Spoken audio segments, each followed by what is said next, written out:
sounds as if they've just fallen out of the pub or something. You're going to get somebody sounding as if they are the sort of person you speak to when you rang the council or the bank, indeed. But as I say, never ever give out never give out personal details. If you think that it's wrong, then it is. Put your phone down, phone the police from a different number if you have the opportunity. But It's not alternative boss. You don't get too much cold work out. That's right.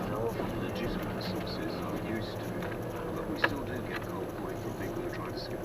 Yeah, we do, absolutely, and they will take their chances and their successes. And this isn't only unique to Essex, okay, I will make that very clear. This is a regional issue, but we are doing everything that we possibly can in order to drive this down. And of course the borders between the Essex Police and the Metropolitan Police, there's, the crime from London comes into Essex and vice versa. Oh, absolutely. You know, we've made it more accessible, haven't we? We've got a greater infrastructure now with our roads and our rail. Paul, thank you very much indeed. We'll talk again soon. If, as I said before, you need to get in touch, if there's something that's been happening to you, Crime Stoppers number 0800 555 111. Thanks, Paul. This is BBC Essex. Now at 8:30, very good morning. Here's Sonia with the latest news. Thanks, James. Good morning. BBC Essex has learned more than 20,000 working days were lost at Essex County Council last year due to staff taking time off for stress. The figures show a large majority of those that work in social services. Care services for older people in England are in crisis because of rising demand and falling resources. That's according to Age UK. The charity claims that hundreds of millions of pounds have been cut from social care budgets since 2010. Parents in the village of Farnham near Stansted Mount Bitchett say they feel let down as plans to close the local school building have gone out for consultation. The governing body says it's considering moving it to a site in Stansted. And a Colchester councillor says he's standing by his views that if he had the powers, he would post dog mess through the letterboxes of owners who don't pick it up. Martin Hunt made those comments in the Colchester Gazette earlier this week. He says while he's not advocating people go out and do it, he does want to raise the issue after several complaints from residents. I do have quite a lot of comments if you might need to mention any of those on Twitter and Facebook. Yes, go on, give us a few. Just a couple. I was just going to say that it's funny how this becomes such an important issue, isn't it? Don't move to Colchester. It's obviously, that's where you live, isn't it? Well, Alison's been in touch and says Harwich Sewell's one of the worst places she's encountered. Oh, no. She says it happens outside her children's school on a daily basis. Cheryl Mullender says, get nappy sacks, like you said, really cheap, no excuse for not picking it up. Hayden says it's laziness and selfishness. And Jonathan on Twitter reckons dogs like children can be trained to control their bowels. Dedicated dog toilets could be the answer. There you go. And on that bombshell, I will do the weather for Essex. It's going to be dry this morning with some good bright sunny spells. Cloudier by this afternoon, but it is feeling mild today. A high today, 15 Celsius, 59 Fahrenheit. You see, I remember when I was young, you used to step in it all the time. You don't see as much on the streets as you used to, unless of course you're in Colchester or Seawall or Harwich or somewhere. Yeah. It's just laziness. Pick it up, for goodness sake. Behave yourselves. I actually feel guilty. I would just be riddled with guilt if I didn't pick. I know. If I got to mess up. Yeah. I wouldn't be able to. Seriously, I wouldn't. I'd have to. Yeah. I mean, do people leave it in their? Well, I've seen some of those programs on television. Of course, do they leave it in their oven? I mean, No, don't. yeah, well, you pick it up, don't you? Yes. In a bag. Yes. Tie it up. Yes. That's it. Well, can you imagine in these landfill sites? In sort of 500 years, there's all these empty plastic bags. As you feel so used to it. Yes. X-Factor judge Gary Barlow is in membership for today's Gary Lineker to front England's World Cup signal. Gary Lineker and Gary Barlow. Was Gary Lineker in the previous one? He wasn't he? Probably, yes. Yeah. Big world ocean. Yeah, I was thinking the World Ocean. Yeah, I like that one. Is this actually going to give us the right oomph to win the World Cup? Do we have to have a song for the World Cup? I think we kind of do, don't we? Yeah. The Cup final songs are less traditional now. Yeah. The World Cup songs are always, aren't they? Yeah. Gary Barlow, it might be quite good then. Okay, Ben's got the spot. Yeah, okay, I've got some Formula 1 admin for you as well at the end. A late goal from the Liverpool striker Daniel Sturridge gave England a 1-0 win over Denmark in a friendly at Wembley last night. Southampton's Luke Shaw came off the bench to make his debut. The manager, Roy Hodgson, will name his 23-man Yeah, squad. what time are you going tomorrow? Oh, quite early. I've got to be on the train at 7 o'clock in the morning, I think. And then I'm meeting 10 o'clock, so I should be back reasonably early. Back late lunch. That's good. Aha, so you're coming back quite early? Oh, about 2 or 3 sometimes. I'll take Senna for a walk. Depends on what time it is as to whether I go into the office or not.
Okay.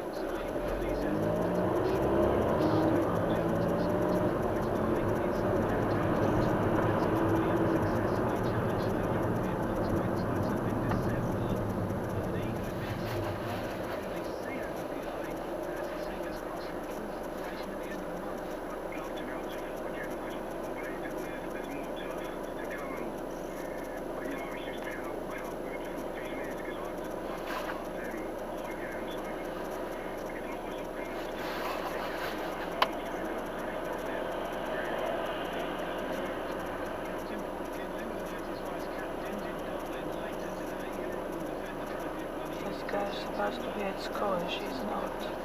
Pink. She likes pink. Wow. At school. 8:30. 20 to 9. No, not my school. Bernard's. Secondary school, not St. Chase High. Bunking off school. Yeah, she's not in the school uniform. No, she's not. She's actually going to see the doctor.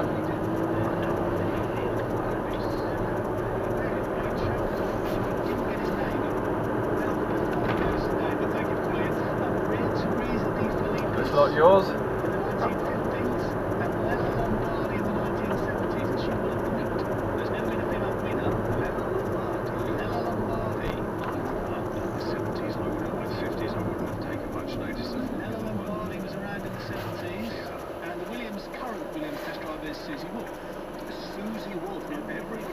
Everybody says she is pretty good. Could actually be a driver, so there's nothing to stop. No, not at all. Actually, when you find out there have been and there's nothing to stop them, it's surprising there hasn't, been a prominent one already. Because it has a lot to do with fitness, physical fitness, and your weight, doesn't it? Yeah. And that's jockeys all the time. Yeah, they do. Okay. All right, if you fancy a job, thank you, Ben. Career maybe as a Right. To the left. You can Will. go get a test, do some go-kart. I think that's how we should start go-kart racing. We're going to talk about stress on the program. Let me, as Facebook just said, caring for somebody at home can be very stressful. We don't get days off sick, but we don't get the acknowledgement from the social services unless, of course, doing all of them. You really don't have the time, and then you have to fight for the help you need. Thanks, Debbie. Okay, just stand here for a sec. Thank you very much, Daddy. See you later, later. Okay, have a nice day. Hope the sun comes out for you. See you later. Wales on the road. Alice Blossom, like a little travel fairy, is there to spread some fairy wish.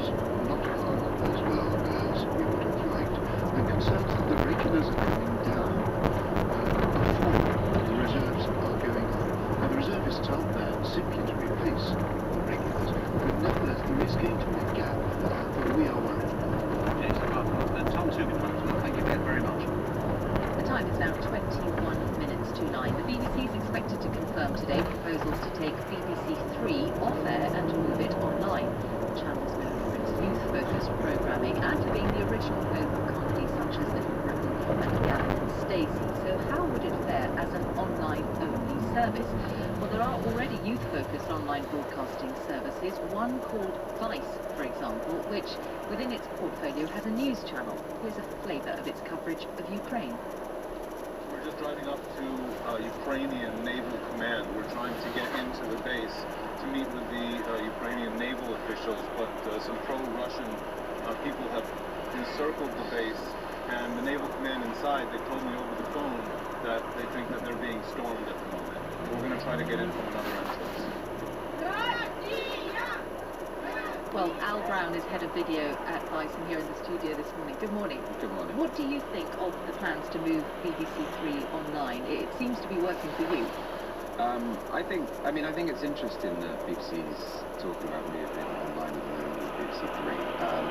I think the important thing that I would see in that is I'm interested to know what that means in terms of what their strategy actually is. I think if you're going to operate a successful online channel, you need to actually really embrace everything that the internet is about and not be bound by, say, a kind of linear programming schedule that they have already, and actually use all the tools that are there and be free and be kind of open in terms of your programming and what you do. And I guess my biggest worry is just, are they going to be actually cutting programming? What does that mean? I don't see that they would save that much money. Just by virtue of moving it online. So you're saying that it's not enough, I mean, to make the most of the internet, it's not enough just to move the existing schedule onto the internet?